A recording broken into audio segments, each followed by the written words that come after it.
멀게만 느껴지는 은퇴, 바로 눈앞에 현실이 되는 날은 반드시 옵니다. 퇴직과 동시에 매달 어김없이 들어오던 급여가 멈추죠. 수입은 끊겼는데 지출은 그대로입니다. 생활비, 보험료, 공과금, 나가는 돈은 줄어들지 않습니다. 오늘은 부모님의 봉양을 마지막으로 책임졌고 자녀 교육과 생계를 동시에 떠안았지만 국민연금 수령 연령이 점점 늦춰지는 변화를 직접 겪고 있는 1960년대생 분들을 위한 영상입니다. 국민연금과 기초연금 내용을 한 번에 종합 정리를 해드리겠습니다. 아직도 이렇게 생각하시는 분들이 계십니다. 60세 넘으면 바로 나오는 거 아니야? 이제는 그렇지 않죠. 국민연금은 이미 법이 개정되면서 출생연도에 따라 수령 나이가 달라지도록 설계가 됐습니다. 정리하면 52년생 이전은 만 60세, 53년생부터 56년생은 만 61세, 57년생부터 60년생은 만 62세, 61년생부터 64년생은 만 63세,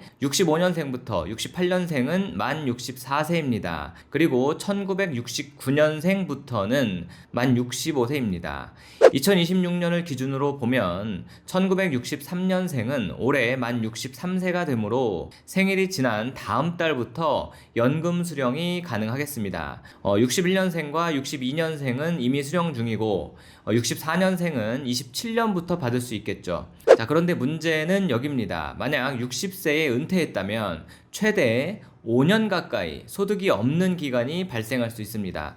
연금은 늦춰졌는데 은퇴 시점은 그대로라면 그 공백은 결국 개인이 버텨야 하는 시간입니다. 이 공백기가 너무나도 무섭기 때문에 50대 분들이 지금 다양한 자격증을 따는 열풍이 불고 있는 거죠. 국민연금은 정해진 수령 나이보다 최대 5년까지 앞당겨 받을 수 있습니다. 이를 조기노령연금이라고 합니다. 하지만 공짜는 아니죠. 1년 앞당길 때마다 연금액이 6%씩 줄어듭니다. 만약 5년을 모두 앞당기면 총 30%가 감액이 되죠. 그리고 이 감액은 평생 적용됩니다. 따라서 당장 급한 상황이 아니라면 신중하게 판단하셔야 합니다. 반대로 연금을 늦게 받는 방법도 있습니다. 정해진 수령 나이 이후 최대 5년까지 연기를 선택할 수 있습니다. 1년 연기할 때마다 연금액이 7.2%씩 증가합니다. 5년을 모두 연기하면 총 36%가 늘어나겠죠. 그리고 이 증액 역시 평생 적용이 됩니다. 따라서 당장 생활에 여유가 있다면 국민연금 연기 수령은 충분히 고려해 볼 만한 선택지입니다. 많은 분들이 아직도 이렇게 말씀을 하십니다. 국민연금이랑 기초연금 그게 그거 아닌가? 겉으로 보면 둘 다 연금이니까 같은 돈처럼 느껴질 수가 있죠. 하지만 구조는 완전히 다릅니다.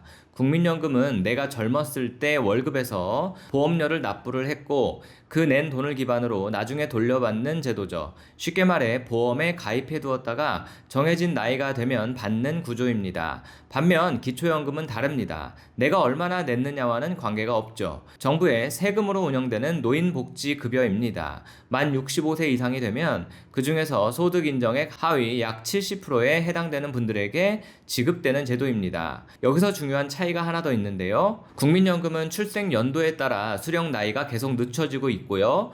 하지만 기초연금은 무조건 만 65세가 기준입니다. 예를 들어 63년생은 2026년에 만 63세가 되기 때문에 국민연금은 받을 수가 있습니다. 하지만 기초연금은 아닌 거죠. 만 65세가 되는 2028년이 되어야 비로소 신청 자격이 생기는 겁니다.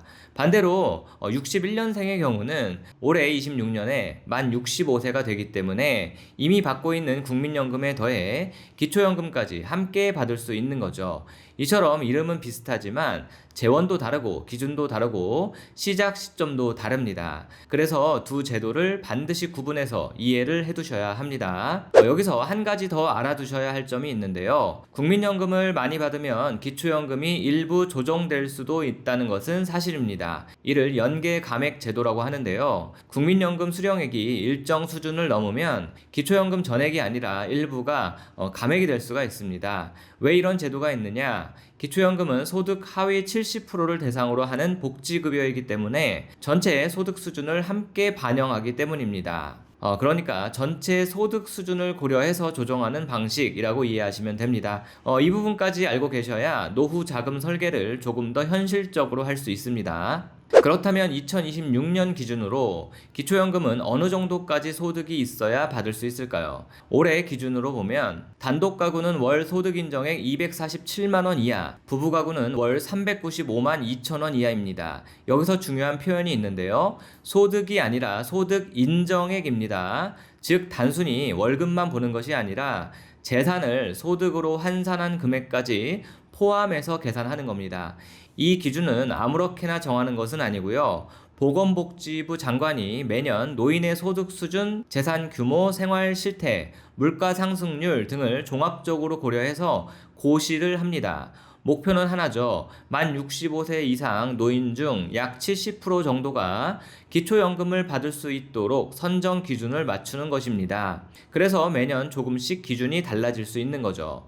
따라서 작년에 안 됐으니까 올해도 안 되겠지, 이렇게 단정하시면 안 됩니다. 기준은 매년 바뀌기 때문입니다. 여기서 꼭 짚고 넘어가야 할 것이 있는데요. 바로 소득인정액이라는 개념입니다. 많은 분들이 나는 월급도 없고 소득도 별로 없는데 왜 기초연금에서 탈락하는 거지? 이렇게 말씀하시거든요. 그 이유가 바로 이 소득인정액 때문입니다. 소득인정액은 단순히 내가 지금 버는 월급만 보는 것이 아닙니다. 현재 근로소득은 물론이고 국민연금처럼 이미 받고 있는 연금도 여기에 포함이 되거든요. 그리고 보유하고 있는 일반 재산, 예를 들어 주택이나 토지 같은 부동산, 자동차, 금융재산까지도 모두 반영이 됩니다. 물론 일정 부분 공제는 해주지만 결국 재산을 소득으로 환산해 계산합니다. 만약 65세 이상이라고 하더라도 일을 하고 있다면 근로소득에 대한 공제가 적용이 됩니다. 먼저 116만 원은 기본으로 빼주고요. 그리고 남은 금액의 70%만 소득으로 반영합니다. 즉 실제 버는 금액보다 적게 계산이 된다는 뜻이죠. 재산도 일정 부분 공제해 줍니다. 금융재산은 2천만 원까지 공제하고 거주 지역에 따라 기본 재산 공제가 다릅니다. 대도시는 1억 3,500만 원, 중소도시는 8,500만 원, 농어촌의 경우는 7,250만 원을 빼줍니다. 다만 예외가 있는데요. 4천만 원이 넘는 고급 자동차나 골프, 콘도 같은 고급 회원권은 전액 소득으로 반영이 됩니다. 이 부분은 반드시 알고 계셔야 하겠죠. 그래서 집값이 높거나 통장에 예금이 많거나 고가의 자동차를 보유하고 있다면 실제 현금 수입이 적더라도 기준을 초과해 탈락할 수가 있습니다. 즉 기초연금은 현재 월급이 얼마냐가 아니라 전체 경제 수준이 어느 정도냐를 보는 그런 제도입니다. 이 점을 정확히 이해하셔야 괜히 억울해하지 않고 미리 대비할 수가 있겠죠. 2026년부터 기초연금 선정 기준이 인상됐습니다. 단독 가구는 228만 원에서 247만 원으로 19만 원이 올랐고요. 부부 가구는 364만 8천 원에서 395만 2천 원으로 30만 4천 원이 인상됐습니다. 기준이 올랐다는 건 그만큼 수급 대상이 넓어졌다는 의미입니다. 다만 실제 수급자들의 소득 인정액을 보면 대부분이 150만 원 이하 구간에 집중되어 있습니다. 즉 기준은 상향됐지만 실제 수급자는 여전히 중저소득층이 중심입니다. 기초연금은 직접 신청해야 합니다. 가장 기본은 주소지 관할 주민센터에 방문하셔야 하고 또는 국민연금공단 지사를 방문하거나 복지로 홈페이지에서 온라인으로 신청이 가능합니다. 만약에 거동이 불편하시면 국번 없이 1355번으로 전화해서 방문 상담 서비스를 안내받을 수도 있습니다. 여기서 가장 중요한 점이 있는데 기초연금은 신청한 달부터 지급됩니다. 늦게 신청하면 지나간 기간은 소급해서 받을 수 없습니다. 따라서 만 65세 생일이 속한 달에 한 달 전부터 반드시 신청하셔야 합니다. 이 부분 꼭 기억을 해두세요. 다음은 신청 자격과 예외의 사항인데요. 기초연금은 기본적으로 대한민국 국적을 가진 만 65세 이상 그리고 국내에 거주하는 분들이 대상입니다. 복수 국적자라도 주민등록이 유지되고 국내에 거주하고 있다면 신청이 가능합니다. 또한 주민등록상 거주 불명 등록자나 사회복지 전산 관리번호를 부여받은 경우에도 요건을 충족하면 신청할 수 있습니다. 반대로 국적을 상실했거나 해외로 이주해서 국내 거주 요건을 충족하지 못하는 경우, 재외 국민으로 주민등록이 없는 경우, 실종이나 부재 선고를 받은 경우에는 수급 대상이 아닙니다. 1960년대생은 흔히 끼인 세대라고 불립니다. 부모를 마지막까지 책임졌지만 자녀에게는 세대는 같은 방식의 봉양을 기대하기 어려운 세대죠.